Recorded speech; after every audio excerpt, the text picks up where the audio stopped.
Shalom Aleichem. Today is Yom Shishi b'Shabbat, or Yom Shishi b'Shabbat, Thursday night, Kav Zayin b'Tevet Tavshin Pei Wav, according to our calendar, corresponding to the 15th of January 2026, according to the Gregorian calendar. We continue in our study of Mishneh Torah Rabbeinu Gadol Rambam Zichrono Livracha, Hilchot Kriyat Shema, Perek Daled, Halacha Daled. Omer Rabbeinu, En mosi'im et hamet lekuvro, samuch lizman Kriyat Shema. Ela im ken haya adam gadol. In other words, on the one hand, there is a miswa to bury a deceased person as soon as is feasible, and that is considered kavod hamet, and the opposite is considered bizui hamet. In other words, kavod hamet is showing proper respect for the deceased person, and the opposite is bizui, is a lack of respect. Now, sometimes it can run into another Torah consideration or matter. Namely, let's say now it is about to be Zaman Kriyat Shema, the time for reading the Shema, and now is the time that has been set for this funeral. So the Rambam says, En mosin et hamet lekovro, samuch lizman Kriyat Shema. We do not lechatchila set the time for a funeral close to the time for Kriyat Shema. This might be in the very early morning, but it more likely is going to be in the early evening. Ela im ken haya adam gadol, unless the person in question is considered an adam gadol. An interesting point, I recall that the Chazon Ish writes, I'm not sure I recall exactly where, but the Chazon Ish, I think, points out that wherever in the Talmud we find the expression Adam Gadol, we see this refers to a person who is knowledgeable and has a great understanding of halacha, specifically. Because we find that this term is used in a situation such as when one Chacham says to another, when you go visit that place, when you go to Eretz Yisrael or you go to another town and you meet this Chacham so-and-so, ask him this following question, and there's always a question, b'halacha, the Adam Gadol ho, because he is a Adam Gadol. So it's also clear, even without that more specific definition, that Adam Gadol refers to a person who is Gadol b'Torah. So if a person is Gadol Me'od b'Torah, then this is a very interesting point also. The mitzvah of, shall we say, Kriyat Shema is deferred in terms of time preference for the kavod of this chacham. And that is a very profound point to ponder.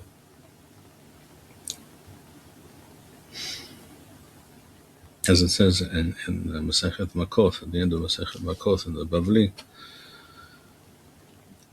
many people usually Amei Areth, tend to show lots of respect for a Sefer Torah, but less for a Chacham. When really they should understand that as it says here in the Lashon of the Rambam, Adam Gadol, this person is a walking Sefer Torah, and in some ways is better or higher than a Sefer Torah, because you cannot speak to a Sefer Torah. Sefer Torah does not explain itself to you. The Chacham, the Adam Gadol, can explain himself to you. And thus you would understand what the Torah actually is getting at, which by yourself you may not have been able to do.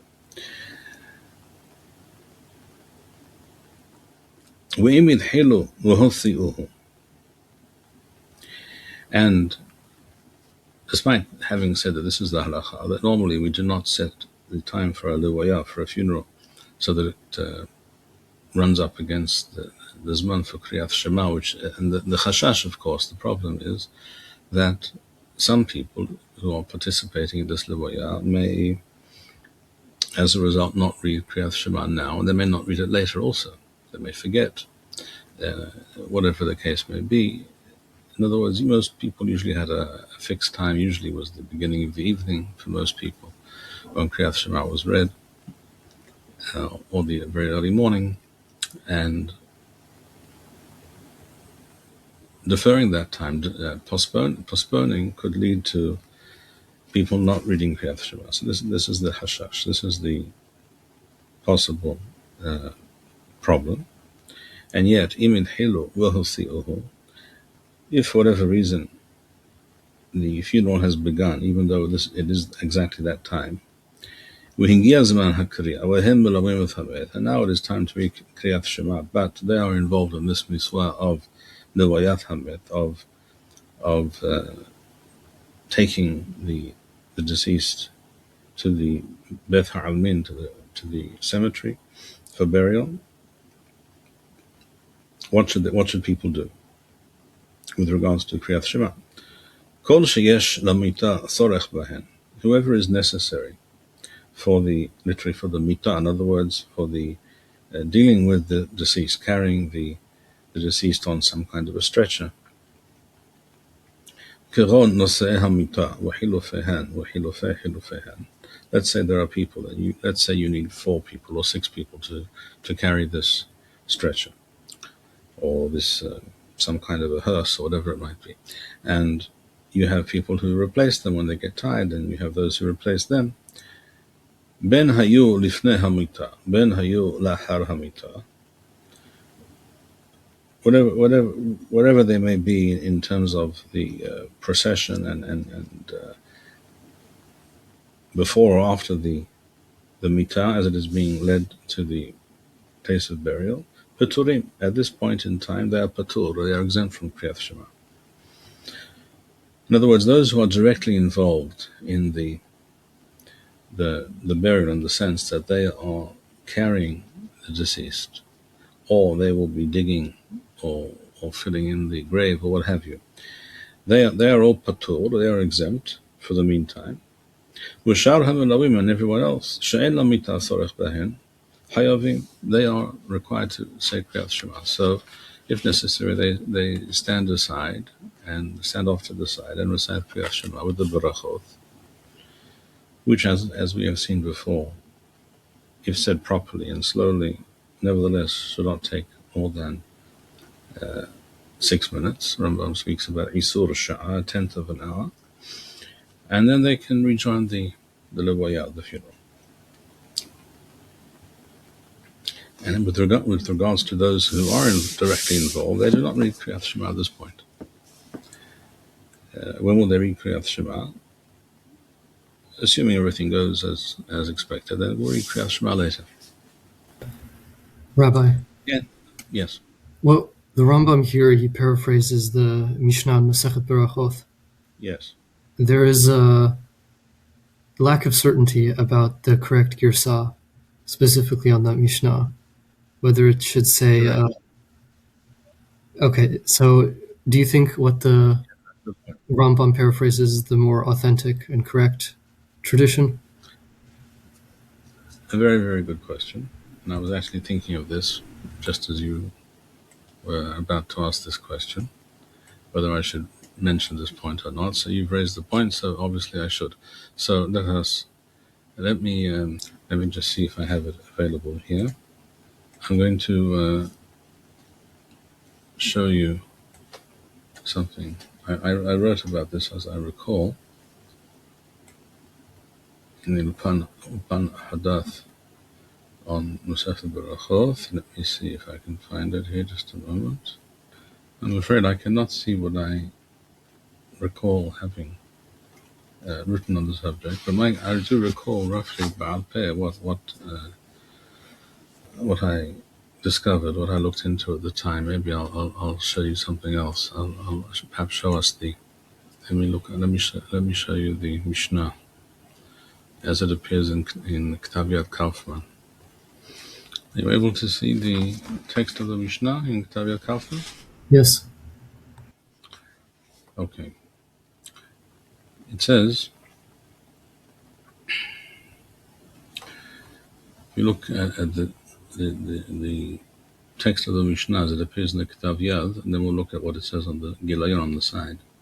It says, מי שמתו מותר לפניו פטור מקריאת שמע מן התפילין נושאי המיטה וחילופיהן חילופיהן. Those who are involved in actually carrying the stretcher, etc., and those who replace them, עד שלפני המיטה ועד שלאחר המיטה.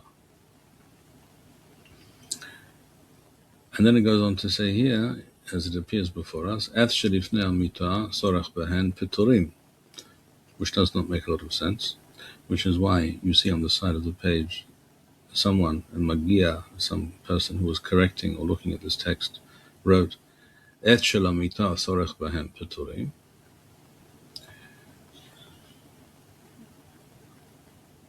Ve'et she'en lamita sorech bahem hayavim.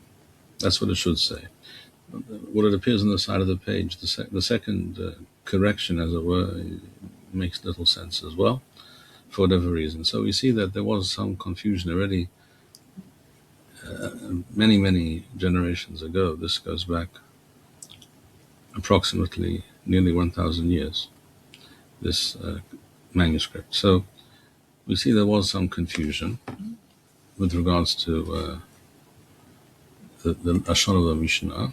You should be able to see now, I hope. It might be small, but here we see, I think here it's more correct. It says, Misha method mutar lefano, patur Kriyat Shema, min התפילין, ונושאי המיטה והחילופין והחילופיהן, עד שלפני המיטה ועד שלאחר המיטה.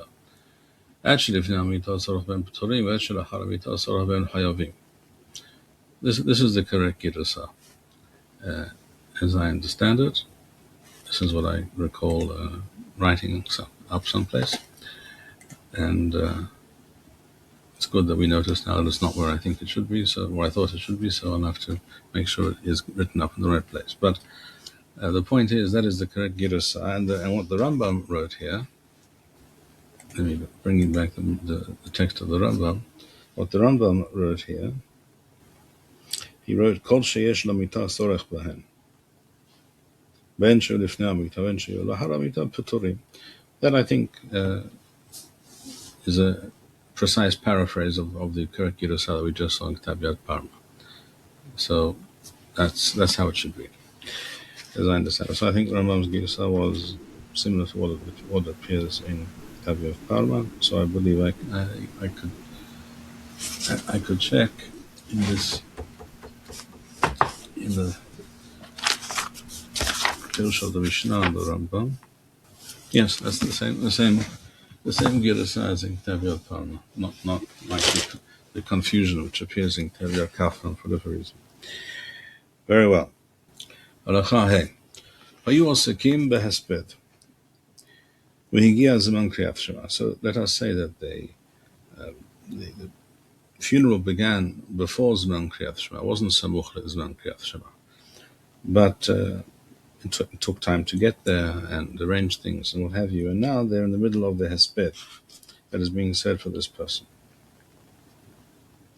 Bezman she'amet munach lifnehem, nishmotim echad echad, v'korim, v'hozarim lahesped. If we are speaking about a situation where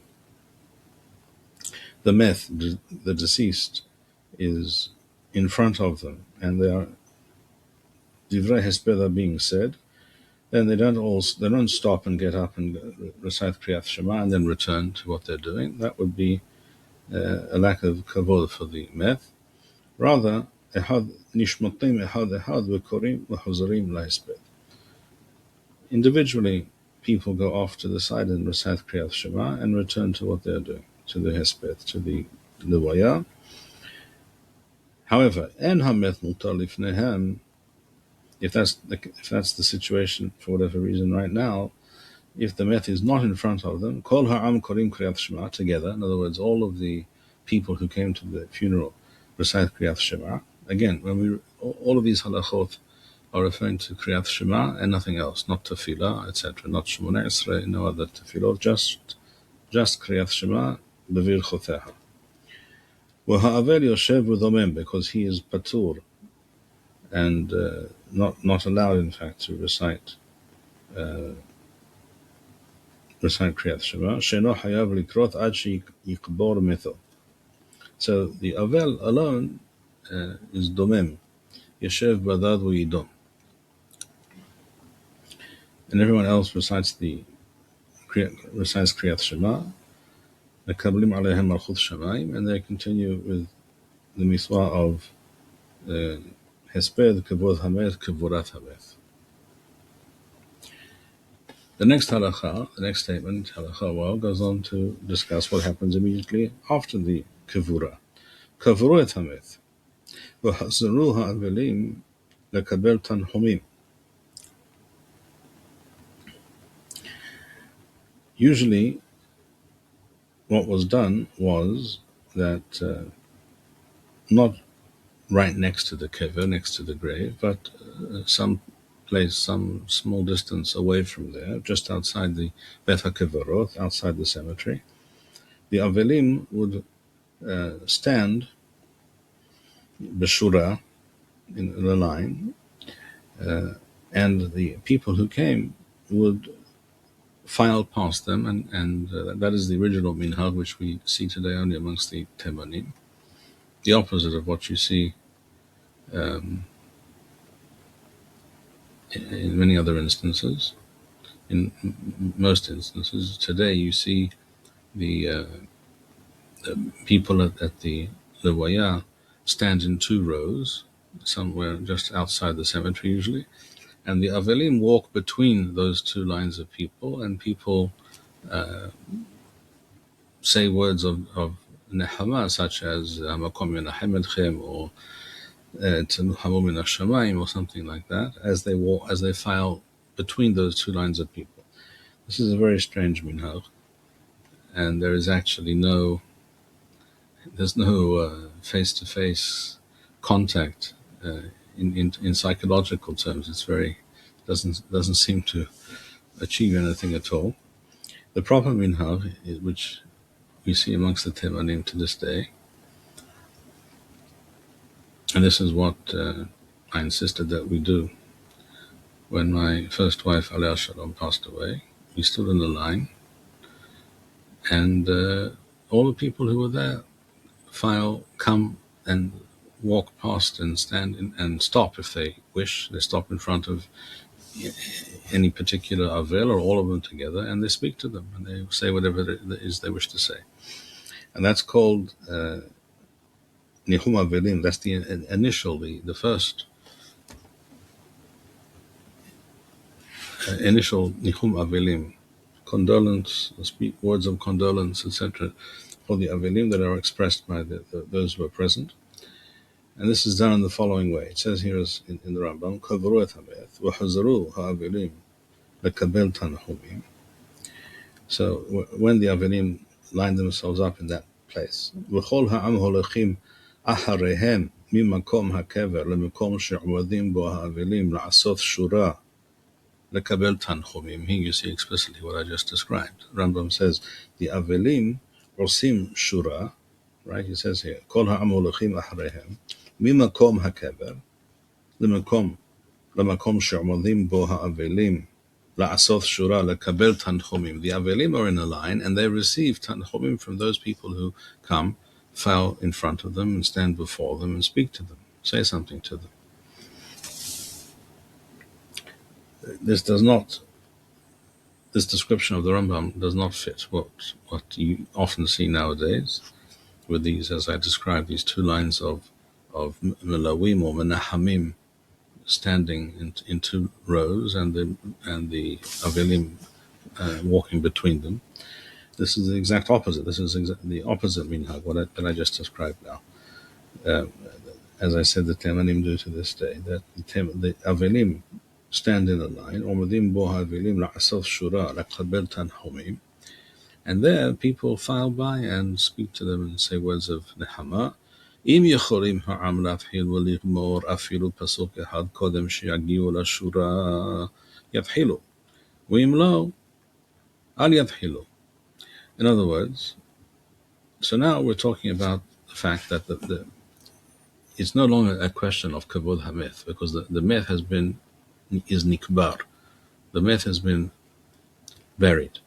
So that mitzvah of kavod hameth has already been taken care of. The mitzvah now is nichum avelim, which is a separate matter. Important, but a separate matter, and it's not quite as urgent. So, im yocholim ha'am latchil v'ligmor afilu pasuk echad of Shema, kodem sheyagiu lashura. So if the people who are present are able to stand aside and say even just one pasuk of Kriyat Shema, such as Shema Yisrael, which is again an indication that there is value, as we've seen before in previous parakim. There is value in just that first pasuk of Kriyat Shema, and one is, you'll say, the chovah apparently minat Torah with that pasuk, and that's why that pasuk alone requires kavanah, berura, clear and unequivocal kavanat halev, focus and attention. If the people can do that before they get to the place of the shura, where the Avelim are standing to receive the Menahamim, yadhiru, they should do so. They should say at least something of Kriyat Shema, because now's the time of Kriyat Shema. From all these halachot we see, again, that which I had mentioned in an earlier shiur, that it seems from these halachot and these mishnayot that once the zaman for Kriyat Shema has arrived, one should recite Kriyat Shema immediately and not delay. Even though, as I pointed out, in the Yerushalmi we find a different, something which doesn't really fit that understanding, and that is the statement of a Chacham to his Talmidim, who says to them, if you're studying Torah at night, you study till late if you like, but do not study beyond Hasoth, midnight, without reciting Kriyat Shema. Mashma, that you can delay. You could explain perhaps in that situation that's being said specifically for Talmidei Chachamim, who are more responsible, can be relied upon not to forget Kriyat Shema, and not like most people who less, you can rely upon them less. Perhaps that's the explanation. It's not 100% clear. But from these halachot here, you see clearly that the inyan is that once Zaman Kriyat Shema has arrived, Kriyat Shema should be recited immediately. At least for the Rov Ha'am, that's the halacha. Even if one is going to be unable to be Somech Geula L'Tfilah? Yes, I think that's clearly the case, yes. Semichut Geula L'Tfilah is clearly a midat hasiduth, mi'ikar ha'inyan, mi'ikar ha'din. It's not, and it cannot undo or override the importance of this halacha of reciting Kriyat Shema immediately kasher higia zaman. We mentioned this also in the Mishneh, in the first parak of Masechet Shabbat, where it talks about Talmidei Chachamim who are studying Torah, shemafsikim leKriyat Shema, when mafsikim leTfilah. Right? We discussed this in the past. So there also you understand lichora the same idea, and there it's even talking about Chachamim. So it's even more difficult to reconcile that Mishnah and Shabbat with the statement in the Yerushalmi and Brachot. So that's a question mark, for which I do not have a completely satisfactory answer. So Rambam says, "Im yicholim ha'am latchil u'ligmor afilu pasuk echad kodem sheyagiu lashura." If that's the case, people can step aside, recite at least the beginning of Kriyat Shema, and then go over to where the Avelim are standing in a row, waiting for the Menahamim. Yathilu, they should do so. the people should do so. And if that's not possible, they should not do so. They should delay Kriyat Shema. They should first deal with this miswa, which is a miswa overet, a miswa which is right now, which cannot be delayed any further. And having done so, having completed that miswa, they move on to the next miswa, which is Kriyat Shema.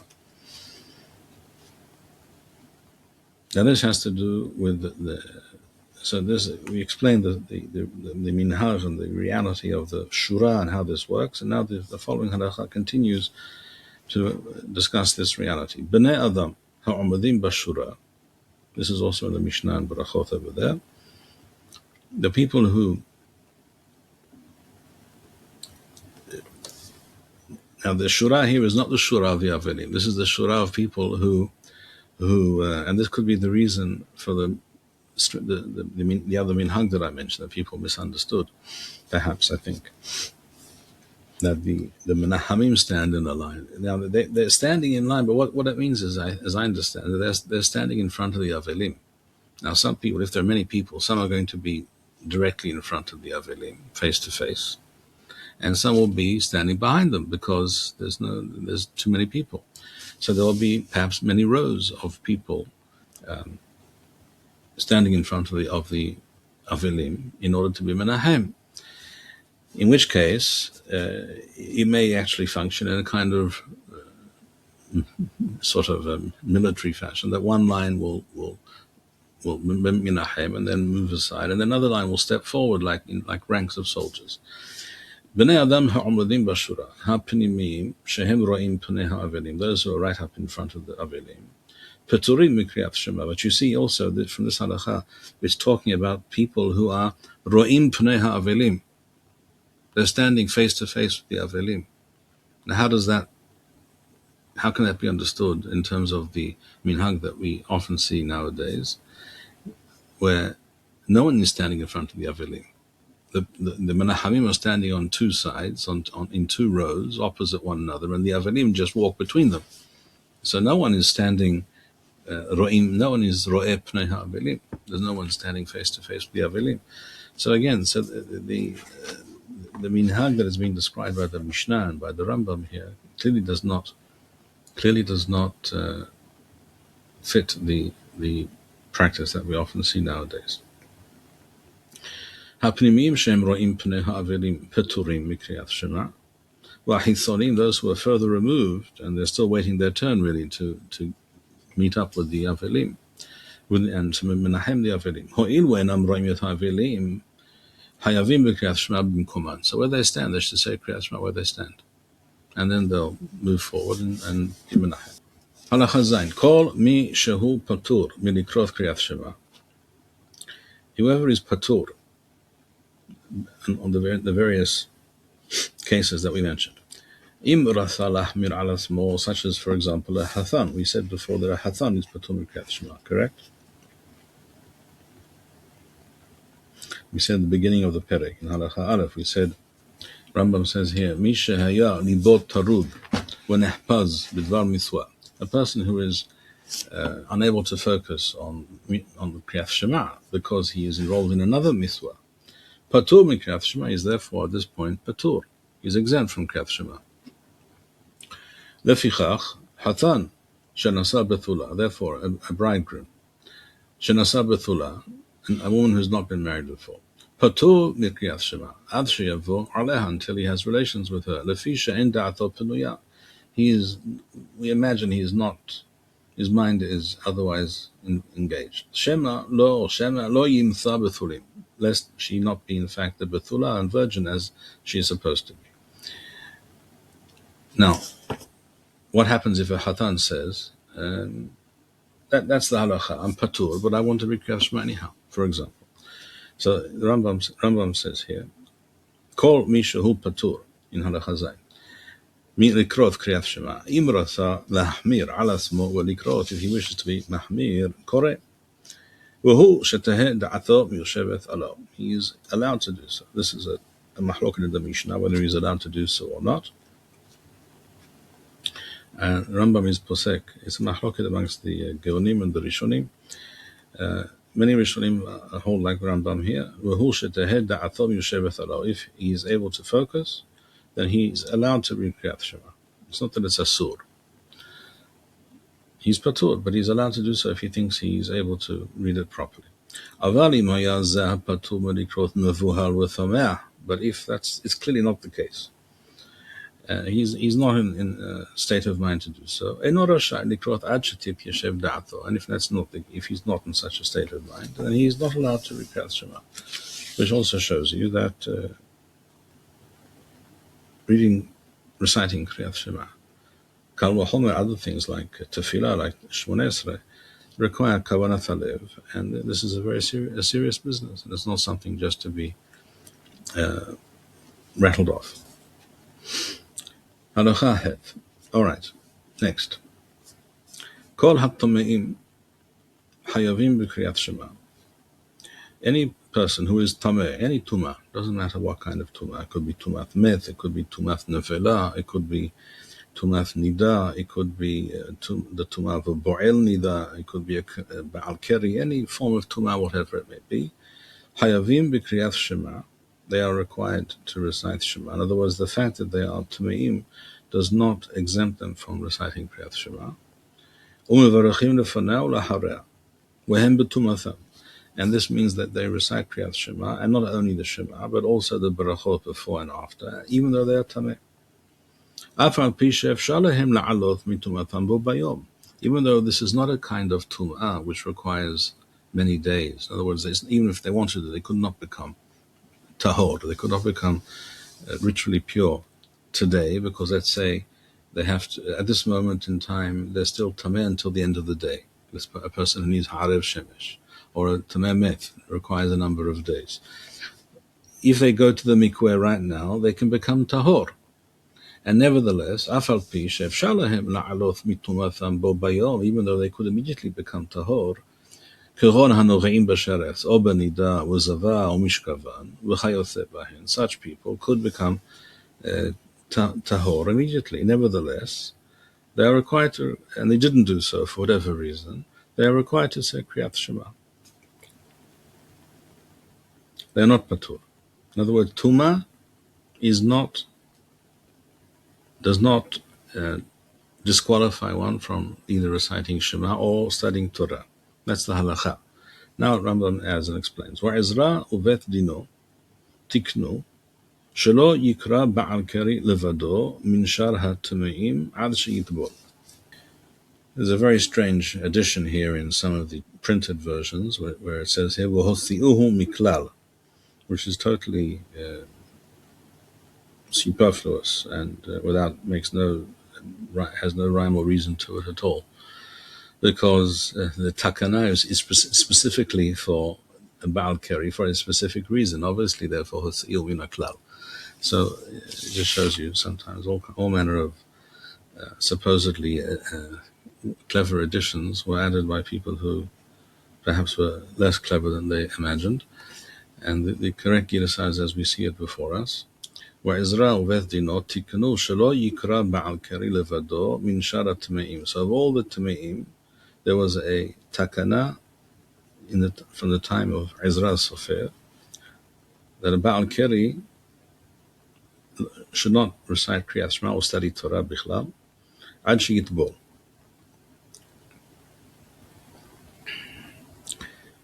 V'lo pashata takana zo b'chol Yisrael.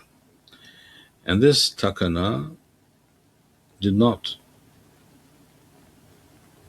ultimately take root amongst the people, b'chol Yisrael. In other words, it definitely did take root for a long time with much of Am Yisrael. We see that clearly from many of the discussions in the Mishnayot, in the Beraitot, in the Talmudim. But it did not take root throughout Am Yisrael, and over time it became less and less the case that it was lived up to. ולא פשטה תקנה זו בכל ישראל, ולא היה כוח לרוב הציבור לעמוד בה. Lefichach batola, and therefore this takana eventually became moribund and no longer in effect. So that's the halacha. So Rambam says this is the halacha, and you should know that a Baal Keri is not patur, neither from Kriyat Shema nor from Tefillah. We're about to see what Rambam says in a moment about that, because the takana, which is mentioned initially in Masechet Bava Kama, eventually was relaxed and did not take root finally and properly, and therefore it becomes batel me'elea. Uchvar naharu kol Yisrael. Nevertheless, Rambam says it is the minhag of all Yisrael. In other words, not mikoach hatakana, no longer because of this takana of Ezra Vetino, but because of the fact that this is what Rambam describes here as kol Yisrael, all of them Yisrael, likroth b'Torah, v'likroth Kriyat Shema, v'hen ba'alei karaim. It is the practice of Am Yisrael today to recite Kriyat Shema and to study Torah, despite being Baalei Karaim. Lefi she'en divrei Torah mekabelim tumah ela umadim b'ta'aratham le'olam. This is based on the statement of Rabbi Yehuda ben Bethera in the Talmud, and that divrei Torah enam mekabelim tumah, and it's possible that there were certain chachamim who always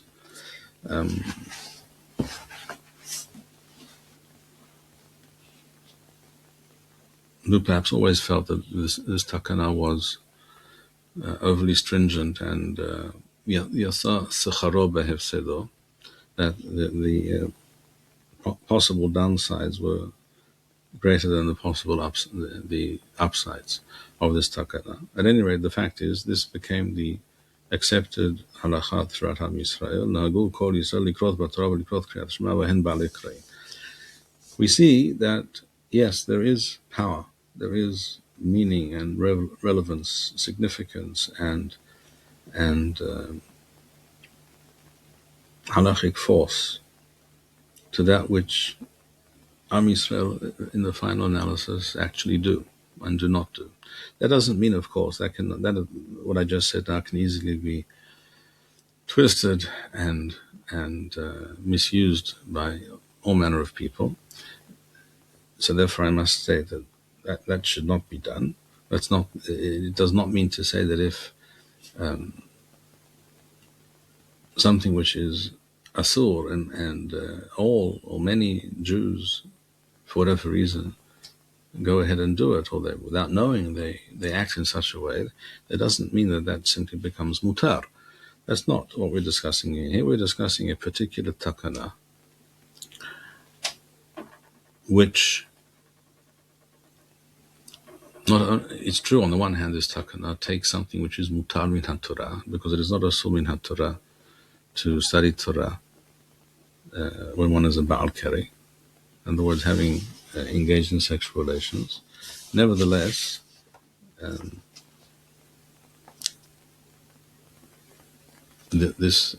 so it's mutar to do so. A takana was made for a particular reason, which Rambam discusses more completely in Hilchot Tefillah, which we'll look at that next time perhaps.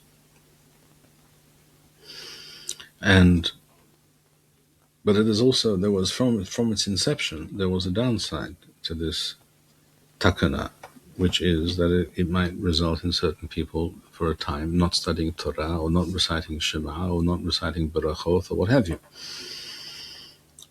So there is always room to debate whether this takana is overall can be viewed as positive or not so positive, or beneficial or not so beneficial. Eventually it was seen that so many people within Am Yisrael were not able to live up to this takana, that it was announced that this takana has been completely relaxed. And that is the halacha. So when certain chachamim wrote to Rambam, Hachmelunel, assuming that the teshuvah written, or the letter written to him, is in fact from Hachmelunel, which we probably can assume. And they asked him, why did you write this and not mention that that it's necessary to go to the mikveh? So he said, because that is not the halacha. I'm writing the halacha as it is, even though initially at some point it was not so. But that became the halacha, not now, but a very long time ago. In other words, we're talking about a time immediately following the period of the Mishneh, the beginning of the time of the Talmud, something like that. So we're talking about, shall we say, 1,700 odd years ago or more. And I have to record the halacha as it is, halacha l'ma'aseh, and not according to some earlier reality, halachic reality. So this is what Rambam writes here. Divrei Torah en divrei Torah mekabalim tuma ela umadim b'ta'aratham le'olam. We'll stop here for today in Hilchot Kriyat Shema. Next time, before we continue with the Hilchot Tefillah, we'll look at this particular halacha in the Hilchot Tefillah, where Rambam discusses this and adds a few interesting remarks. And we'll stop here for today. On this topic, yes. You once suggested the explanation that the Hacham in the Yerushalmi that you mentioned was speaking according to Rabbi Yeshua ben Louis' Shita, that they would say Kriyat Shema before going to bed, immediately before going to bed.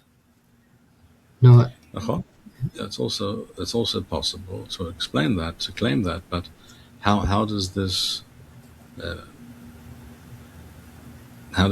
sit well with these various Mishnayot and Halachot that seem to imply that Kriyat Shema should be recited as soon as the Zaman for Kriyat Shema arrives?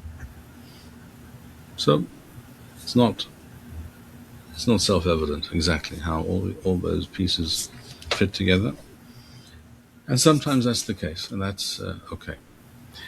So היו ברוכים, חזקו ויאמץ לבבכם כל המייחלים לאדוני. שלום וניצחון.